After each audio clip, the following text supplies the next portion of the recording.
My name's Pam Davis, and I am very excited to introduce our next speaker to you. This session is One Size Does Not Fit All, Using Personality Traits in Your Weight Management Strategy. And our presenter is Dr. Robert Kushner. Dr. Kushner is a professor of medicine at Northwestern University Feinberg School of Medicine. He's also the clinical director of the Northwestern Comprehensive Center on Obesity in Chicago. He's actively involved in the care of patients who struggle with obesity, along with conducting clinical research and educating medical students, which is a very important thing to make sure that our newly trained doctors are learning everything that they need to about how to take care of our bariatric patients as safely and sensitively as possible. Dr. Kushner is a member of the OAC National Board of Directors. He is one of the people that helped choose all of these lovely educational sessions that you guys are attending today. Please help me in welcoming Dr. Bob Kushner to the stage. Thanks, Pam. Yep, gets my clicky thing. Okay. Thanks, Pam. I hope you all are enjoying the sessions. As Pam said, we spent a lot of time selecting the speakers and the topics, and I think so far, at least from my point of view, they've all delivered as promised. So I hope you've enjoyed it as well. What I wanted to go over in this breakout session is an approach that we developed about 10 years ago that we use in our program. It's turned into a book, which I'll show you. The application of which became so interesting to registered dietitians that the American Dietetic Association, the ADA, published the workbook on how to use this approach with clients or patients. So I wanted to share with you what this approach is, because I think you can apply it to your everyday life if you're still working on patterns that you can't quite turn around and get control of. And I'll also show you an example of how we would use it in our program as well, and I'll certainly leave time at the end for questions, as we always like to do. So let me first start off with just the general concept that I think is well known to all of you, and it's a concept that goes back over 100 years to the last decade. That weight gain occurs when caloric intake exceeds expenditure. This is probably not new to any of you. When I talk to my patients, I tell them weight loss is either as easy as this or as complicated as this, depending upon how you're able to implement it.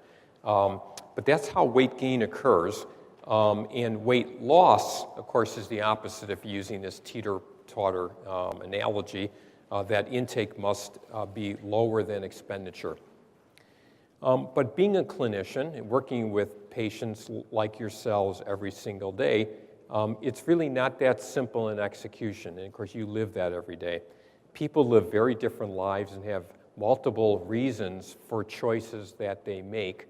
Again, if it was this simple, like a chemistry experiment, it wouldn't be so difficult to lose weight once you've put that weight on. And continuing with this teeter-totter example, why do people consume too many calories? If I gave all of you and all of the patients in my practice a 10-item exam, multiple choice exam, with questions about what's healthier to eat, an apple or cherry pie, or the Big Mac and fries versus the turkey sandwich on whole wheat rye and so on, I think everybody would get the answers correct, and that's kind of symbolized by the correct answers would be here. But the reason people find that so difficult is the barriers or the challenges to eat healthy far outweigh by this list the things to do to eat healthy. And I think you could identify with all this. It's called modern living, or when life gets in the way. So when I work with patients, I drill down and try and find out within their own life what gets in the way of choosing healthy foods that you'd like to do. And the same thing, of course, could be done exactly for physical activity. Is why do people burn fewer calories? Again, if I gave people an exam, they would know what to do, and to credit to majority of you and this conference, we have physical activity built in, right, in the morning and afternoon break as well. But just like healthy eating, we are weighed down by all of the developments of modern society that engineer out physical activity. So everything here has reduced physical activity.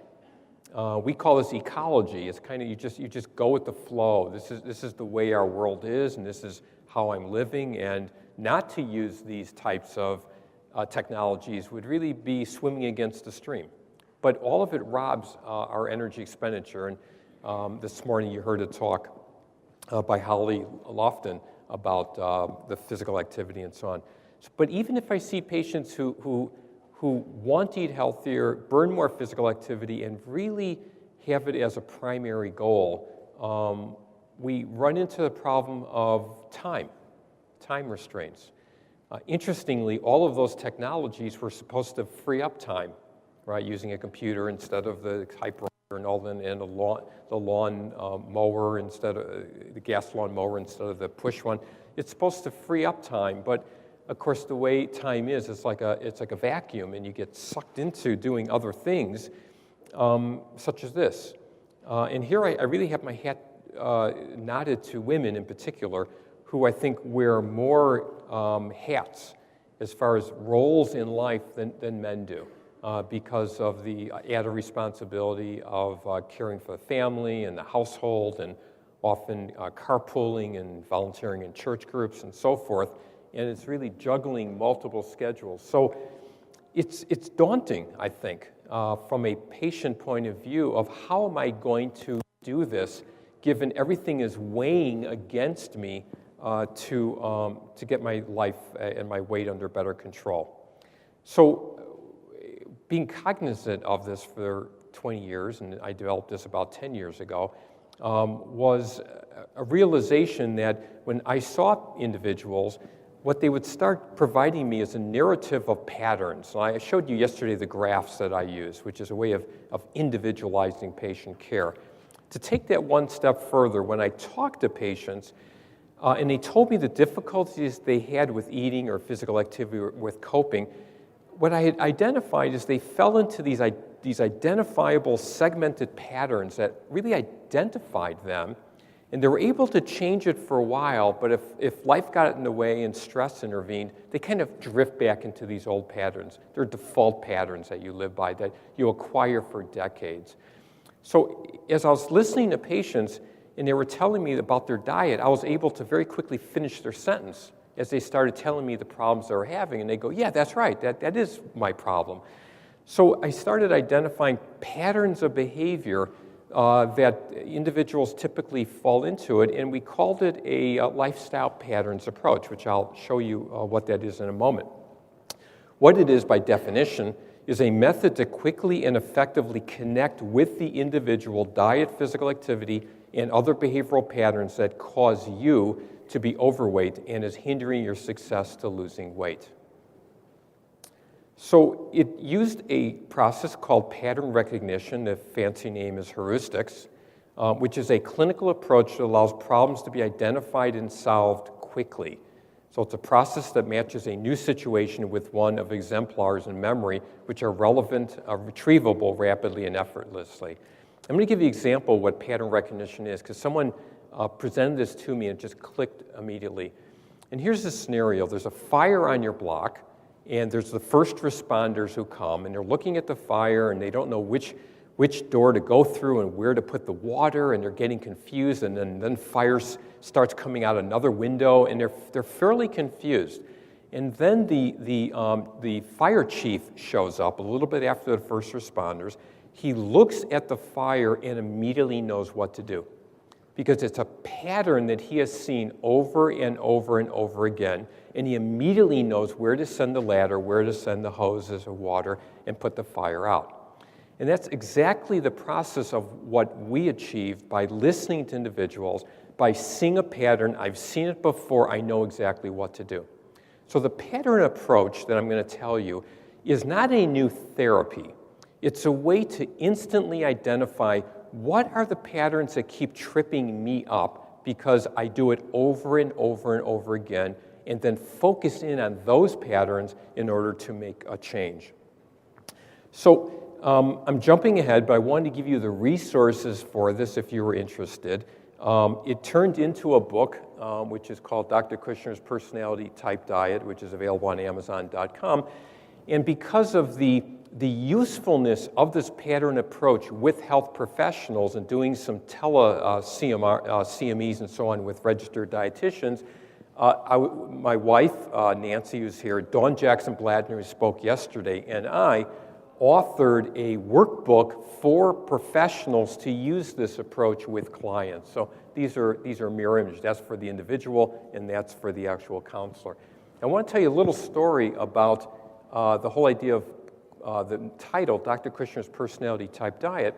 When we got our publishers, my wife and I got our publisher, I said to the publisher, literally, there's two things that I do not want on this book, and then we have a deal. The first is I don't want my name on it, because it's just not the type of person I am, and every doctor has his diet book, and I don't want my name on it. And the other thing I demand is I don't want the word diet on it, because diet it's not a diet, as you'll see, right? It's an approach, it's a method. And of course, we lost that battle, as you can see. We won it when we used this approach, because we didn't have to actually do that for the registered dietitians. But for the public, we lost that battle. And we lost it for two reasons.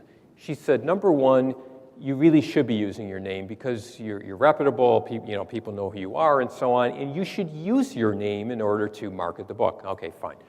Diet, which I never knew, is that if you don't put diet in a title, this type of book would be shelved under self-help. And that's not your audience. Your audience is people who are looking for a diet in order to lose weight. Even though it's really not a diet, it helps places like Barnes & Nobles and Crocs & Botanical and so on in order to shelve it in the right place. So that's why it says that. Personality was not part of our approach at all. It wasn't part of the application, part of the proposal, but in a very clever way, our publisher said, you know what you're actually describing? It's really a personalities of individuals, not in the classic sense, like you're an introvert, you're an extrovert, and you have different kinds of personality issues that way, but really patterns which are called personalities. And when I saw this definition, I liked it immediately. This is a definition by Jung, which I think perfectly describes what I'm going to tell you. Personality determines specific patterns of social, motivational, and cognitive affective processes. It includes behavior, thought processes, emotional responses, and motivational needs. That is your personality, at least by his definition. And it resonated with me, and that's why we now call it the personality approach. So I say this up front because if you think, if you take like a Briggs-Myers test, it'll determine what diet you should be on. That's not at all what I'm talking about. Personality here is defined by all of these other attributes and factors. So, what is this all about? I could tell you this was developed by expert opinion. Later on, our subsequent work, which I'm not presenting to you, we did cluster analysis and factor analysis to more scientifically identify less patterns that are clustered together. But what I'm showing you today was developed a priori by expert opinion. And the way it starts off, and you can do this if you just log on or pick up a book, is that you're asked to complete about a 10-minute questionnaire that indicates your level of agreement or disagreement to 53 statements. So it's like I agree completely, moderately, and so on. Each statement is then scored 0 to 3 based on the strength of agreement. The statement items are then keyed into predetermined patterns, and then percentile scores are calculated. So this is kind of looking under the hood of the data, of the information I'm going to show you. And the other thing about this is that people love taking questionnaires. I mean, I'm sure all of you, when you go through your magazines, it says, take 10 questions for better lovemaking or something. Most of you will probably take that questionnaire because you like to know, what is it about me that I could do something better? And it tells you something about yourself. So people like taking questionnaires, so it resonates again with patients. So this is the kind of the overall architecture of what this patterns approach is all about. there are 3 different domains that I'm interested in working with individuals regarding their weight. There's an eating domain, which is to improve their diet quality, their eating rhythm, their reduction in calories and balance. There's a domain with physical activity, which of course is to get them to be more physically active. And lastly, coping, which I mentioned yesterday in the plenary, how coping is so important. And what we identified, again, up front, is that people tend to fall into patterns when it comes to each of these domains. So I can tell someone, I want you to reduce your calories and eat healthier. If that's all I said to a patient, I would not be able to help them because I don't know where they're at. I don't know what their problem is. So we've identified these types of patterns. Let me just go over them with you. One other thing is that we specifically came up with names that were meant to really pop off of the page so you wouldn't have to spend 10 minutes saying, I don't get what you mean. So if I say steady snacker, you really ought to right away come to an idea of what it is that I mean, rather than steady snacker doesn't mean anything to me. What are you trying to get at? So they may seem cutesy to you, but they're purposely meant to be with rapid recognition. So let me just go over these with you. So when I see individuals in my office, they tend to cluster or fall into different patterns. One is meal skipper, right? So that's someone who skips breakfast, maybe has a little lunch, but a large dinner, or because of their business schedule, they will skip one meal or another. Their rhythm is off. Nighttime nibbler is someone who's very controlled during the day. Breakfast, no problem, no brainer. Lunch, I got it under control. But at nighttime, I just end up nibbling all the time. Whether it's loneliness, boredom, hunger, it doesn't matter. I just lose control at night. Convenient diner is someone who eats things out of a wrapper, microwave, has a label, and so forth. Fruitless feaster is someone that does not eat enough fruits and vegetables. Steady snacker would be someone who really doesn't have 3 squares a day, but rather is steadily snacking or grazing all day long. Hearty portioner may have 3 meals a day, but the meals are too large. And lastly, swing eater, and that's someone who maybe some days are binging on food or having chocolate cake and ice cream, the other day they're not, or someone who's in a social group and, I don't eat dessert, but come home and have dessert when they're by themselves. So that's the type of patterns that people typically fall into. And I'm giving you some examples here. So what would make you a steady snacker? There happen to be 4 items that link to this particular pattern. Hungry or not, I snack on foods throughout the day. Hungry or not, I snack on foods at home. Hungry or not, I snack on foods brought into the workplace. My snacking is directly related to the presence of foods around me. So if you scored high on that and everything else, you would end up with a pattern recognition. And this is what's actually presented to the individual or the patient or to yourself, is that you end up with a visual representation of where you fall on problem patterns when it comes to eating. So this individual, if I was looking at their score sheet, would say, okay, this is something we probably want to work on. You scored 80% in this domain or this pattern. You don't get enough fruits and vegetables. You also are eating large portions. These other ones really are not a problem. So me as a clinician or you as a patient don't have to go through this whole litany of, okay, let's start off by 3 meals a day and include fruits and vegetables and weigh my food. That may not be your problem. Your number one problem may be I have to make sure that I eat 3 meals a day, and if I'm having a snack, I want to sit down and plan it. Because that is what your problem is. Your problem is not meal skipping. So that's the whole idea of what this pattern recognition is about, is where am I today so that I could actually move forward. Exercise patterns, what people typically fall into is couch champion, which means you really don't like to exercise. It doesn't float your boat. You'd rather put your feet up at the end of the day. You just don't know, you don't enjoy exercise. Uneasy participant is someone who's very uncomfortable exercising in front of others. It could be in a gym, it could be, it could be at your health club. You're not uncomfortable putting a leotard on or wearing anything, and you're just uncomfortable doing that in the presence of others. Fresh starters, you could go into a health club, you don't even know how to turn a treadmill on. You've never done it before, you don't know where to start. Resistance training sounds interesting. I have no idea what to do or what weight to use. All or nothing doer, boy, I'm going to do it, and over the weekend, Monday, nothing. So I'm on, I'm off, I'm on, I'm off when it comes to my exercise. Set routine repeater, it sounds like this. Doc, I don't understand why I'm not losing weight. I've been on that treadmill for 3 days a week at 3.5 and 30 minutes for 6 months. And I don't understand why I'm not losing weight. It's a set routine repeater. There's no variety whatsoever in that physical activity. She's not challenging her muscles. Tender bender is someone with arthritis. It hurts, short of breath. You have a medical problem. Rain check athlete is someone who, I'm there. I love exercising. I just don't have the time. I'm able to actually capture almost every single one of my patients by falling into one of these patterns. Here's the 2 items that link into rain check athlete that would you'd look for the scoring. Despite trying, I can't seem to fit exercise into my hectic schedule. I want to exercise, but have little time to devote to being more active. So if you scored, yeah, that's me, you would end up with a very high score on rain check athlete. This person also is not particularly interested in exercising in front of others. If I was working with this individual, where would I start? Time management. That's exactly where I'm going to start working when it comes to physical activity. And lastly, just to go through the rest of these, coping patterns. Emotional stuffer is someone that eats really not because of the caloric content of the food, but because of the meaning of food and the emotion of food, anxiety, depression, boredom, and so on.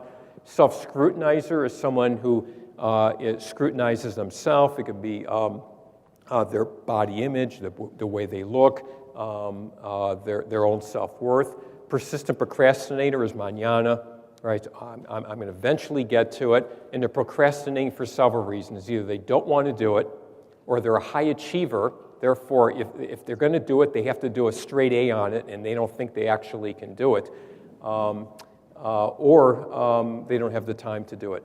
People pleaser is the most common among the women, particularly, and that is doing for others and not doing enough for yourself, right? You're the lowest on the totem pole. And that's how you basically cope. You're always dealing and taking care of others. It's very altruistic, but you're not taking care of yourself. Fast pacer is I have too many things on my plate. I'm not really sure how to fit this in.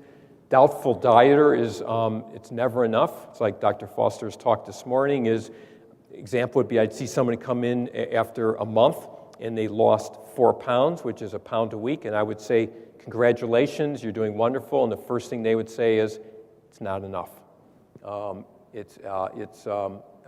That's overreaching achiever. Sorry. Overreaching achiever is someone who doesn't mean enough. Doubtful dieter is I can go over 10 different strategies to lose weight, and the next thing out of their mouth is, but I don't think I can do that, or but I've tried it before, but the weight will come back on. So that's a doubtful dieter. And then if a people pleaser, here's the items that link into it. I do a lot to help others, but not enough to help myself. I have a hard time asking others for help. I often put myself last on my to-do list. So if you said, that's me, that's me, that's me, and all those items, you'd score very high in people-pleasing. And that would be someone right there. So what would I do if I had a patient who scored very high on that?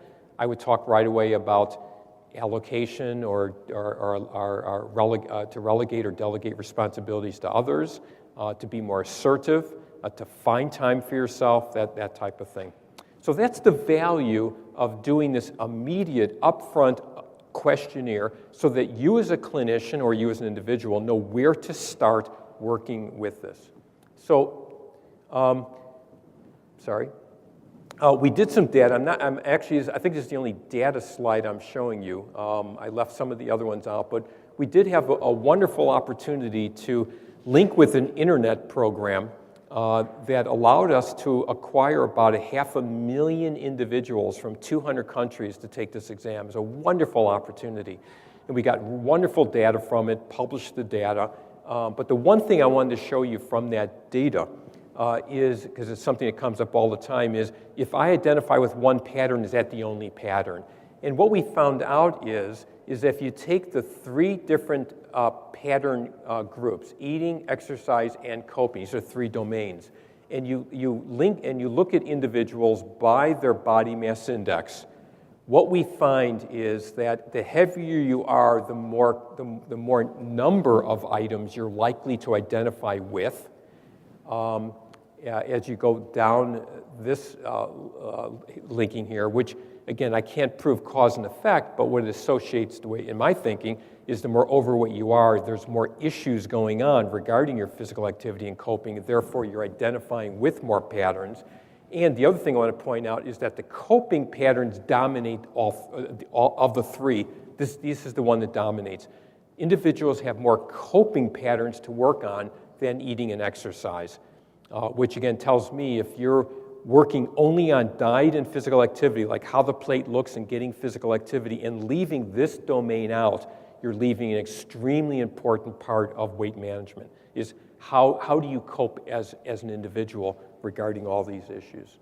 So when you identify yourself or identify a patient with a particular pattern, what do I do? That's where I draw from the evidence-based literature and tailor strategies that have been well proven in other studies, but tailor them to the individual. So that is so that's what I do here. So if someone comes in and they're identified as a hearty portioner, the strategies we use are the ones that have been shown to be benefiting someone to reduce portion sizes, and these are the ones I would focus on immediately. So for example, I would have them slow down their eating. Why? Because it allows satiety cues to take effect. So if you wolf down your food within 15 minutes, chances are your hormonal response to tell your brain you're full haven't really hit their peak yet. So you really blew past your satiety cues. So we want the individual to slow down. We want to eat more food with fewer calories. Those are called lower energy density fruits, vegetables, and so forth.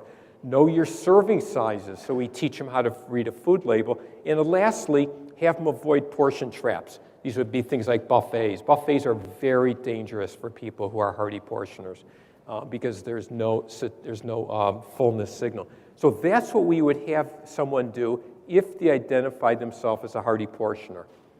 If someone identified themselves as a couch champion, just as an example, what we would be talking to them in a very tailored way would be, number one, we want to make sure they understand the benefits of being more physically active. They may not know that. They may not know that sedentariness, which means sitting and lying around too often, is an independent risk for increased cardiovascular disease and mortality. Just not doing anything is a risk. So that's one of the first things we would do, and then educate them about the benefits of actually doing more physical activity.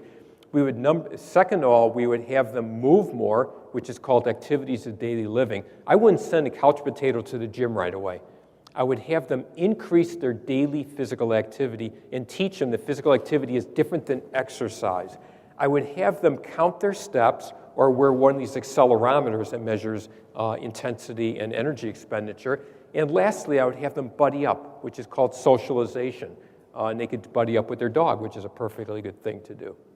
And lastly, just to give you an example, if someone was an emotional eater, the 4 strategies I would go over with them would be, 1, track your feelings. I would have them do a food mood diary so they start understanding what are the emotions and what are the situations that cause them to overeat or have a lack of control when they're eating.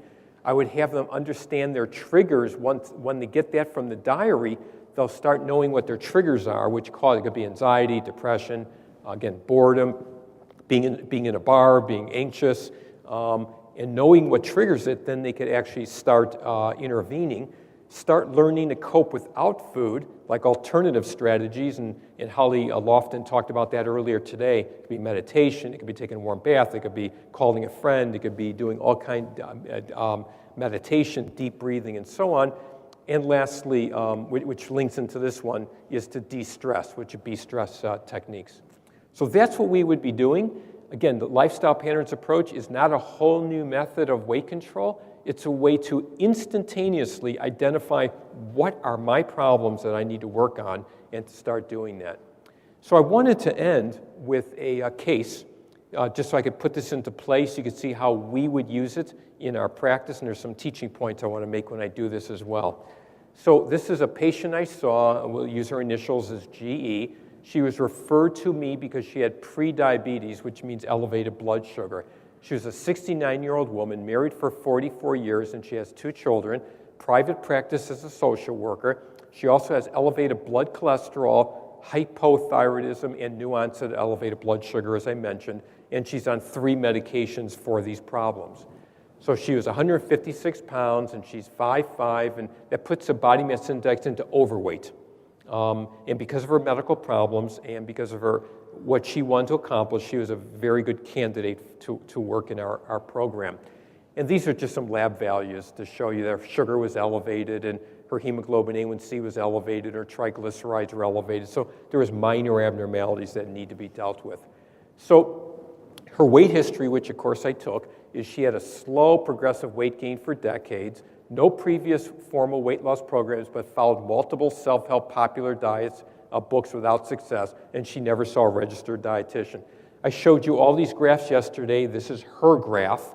So marriage, first child, second child, menopause, and broken foot, which he happened to mention here. So that was her basically straight trajectory in body weight. This was really the first time, and she's an educated woman, who wanted some professional help to get her weight under control. What prompted her was her medical problems. So we had her fill out the Lifestyle Patterns Questionnaire. We identified anything over 33% as significant, if you will, clinically, significant in a sense of patient care. So she identified herself as a fruitless feaster, hearty portioner, and a swing eater, 100% swing eater. Right, so that's someone who would eat good food, bad food, had this black and white mentality about food. And of course, you show her that, and like all patients, they go, how'd you know that's me? And I go, well, you filled out the questionnaire, and that's how I know it was you. But again, people like having that identity of those are my problems. So that was what her eating was, and we started working with her, of course, to add more fruits and vegetables. I showed you the strategies to reduce portion sizes.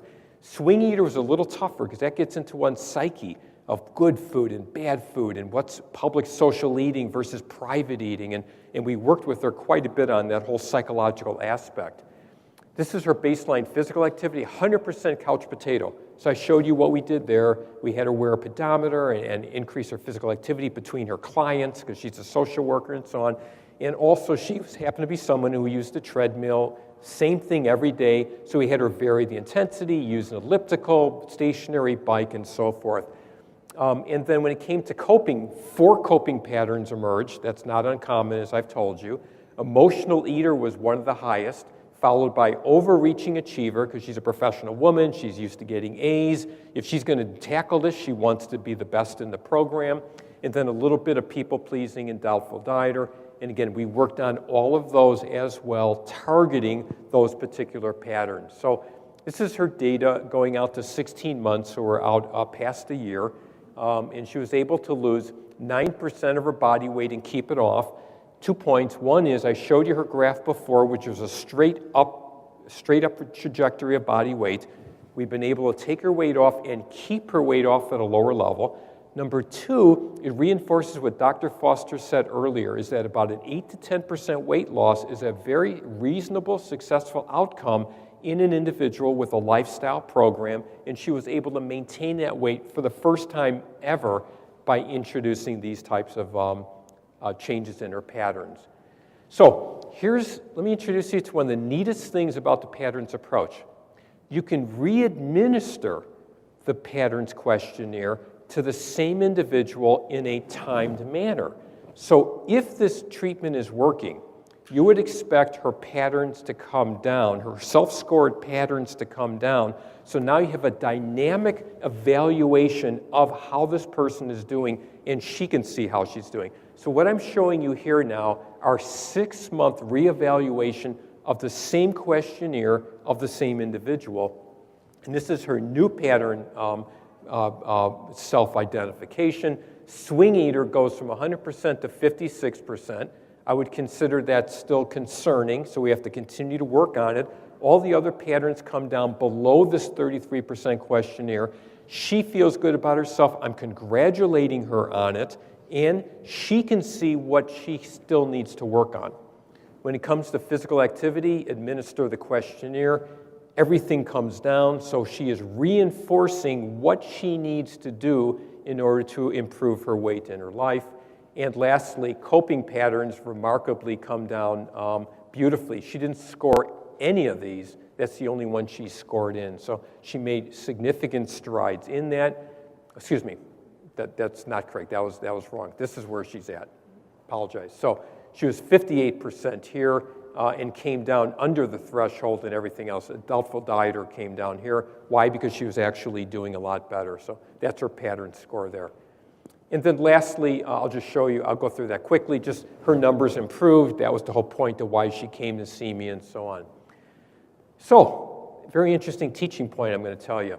If any of you are clinicians in the audience, and I guess for you as a patient as well, when you're at something a long time, at least from a clinician point of view, I'm walking in a room, I'm often saying to myself, what am I going to talk to this person about? I've been working with them for 12 months already. She's heard it over and over again. I'm reinforcing the same thing over and over again. What am I going to talk about? And perhaps for yourself as well, is what else can I work on? So by re-administering the questionnaire at 12 months, you now see how have those patterns changed, if at all. So this is what it looks like. Swing eating actually got worse at 12 months. Those thoughts of black and white food emerged even more, almost to where it was. So it was a signaling to us that we have to pay once again attention to her, this whole idea of moderation and a gradient of healthy foods and where you can eat them, rather than this all or nothing black and white thinking. When it comes to exercise, the set routine repeater starts coming up and a couch champion comes up. I don't recall whether she was getting busy at work at this point, but what it tells me, which was the genesis of this whole approach, is that patterns are defaults. And you can work on patterns and change them, and you hopefully change them forever. But what I have learned, and you probably have as well, is when life gets in the way, you fall back into those patterns that you had created and developed for yourself all of those decades. And that was even though her weight was stable, she was falling back into the same patterns that she saw me with, which means we have to reinvest time and effort into working with those once again. And when it comes to coping, emotional eater started coming up again. So this is what we use. Patients find it enlightening, revealing, reflecting. I find it fresh to work with someone because I have another metric to use to see how they're actually doing. So in summary, Lifestyle Patterns Approach is a self-identifying technique to quickly pinpoint the diet, physical activity, and coping habitual patterns that you can work on that will lead to reduced caloric intake and increased energy expenditure, the underlying principles that determine body weight. Thank you very much.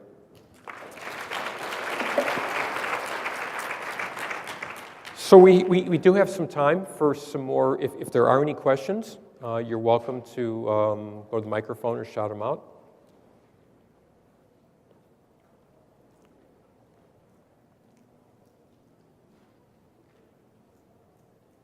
Hi. Hi.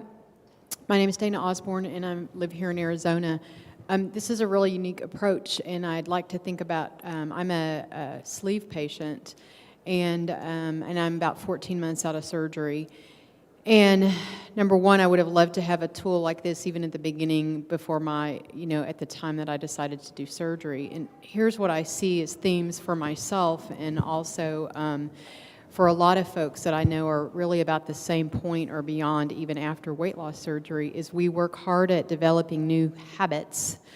And then after about a year or 12 months, 14 months or 16 months, we definitely do fall back into those patterns. And I like how your tool kind of breaks down and based on your pattern. But it's hard to sometimes self-identify this pattern. So is this a tool that we can get access to and self-administer? And if that's the case, where would we get it? You can. So it's located on the internet right now that you can take.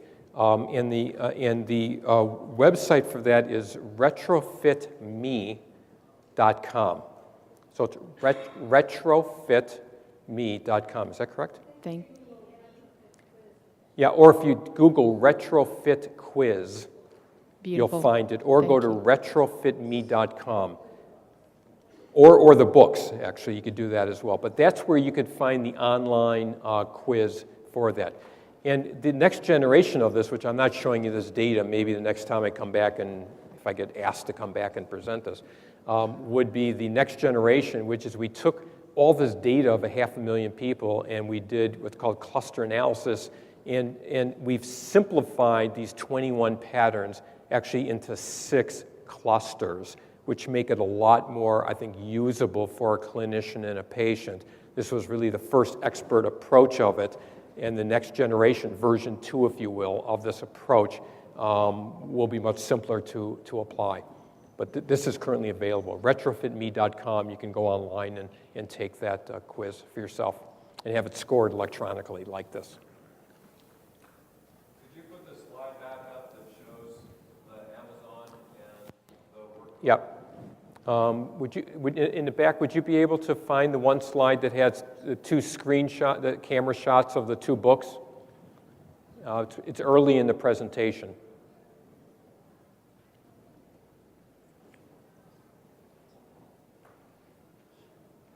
Okay, while he's doing it, any other questions or comments or feedback? Is this available in electronic form for patients to fill out? The only electronic availability is the internet site that I mentioned, which is it's a paper form, right? Oh, right. Thank you. This is my wife Nancy who's coaching me.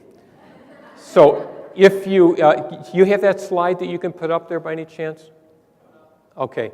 So in the textbook version, so in this version, and I wish this was more easily applied for you guys. In this version, which is anyone can purchase it, but it's really meant for the professional or the provider. There's a CD-ROM in there that allows the clinician to have everything done electronically if they're working with a patient, as well as camera-ready handouts for clients on all the patterns. So that's what's all in this one. In the book is actually a paper copy of the questionnaire that you would actually tabulate yourself, but this has an electronic version. Thank you. Any other comments?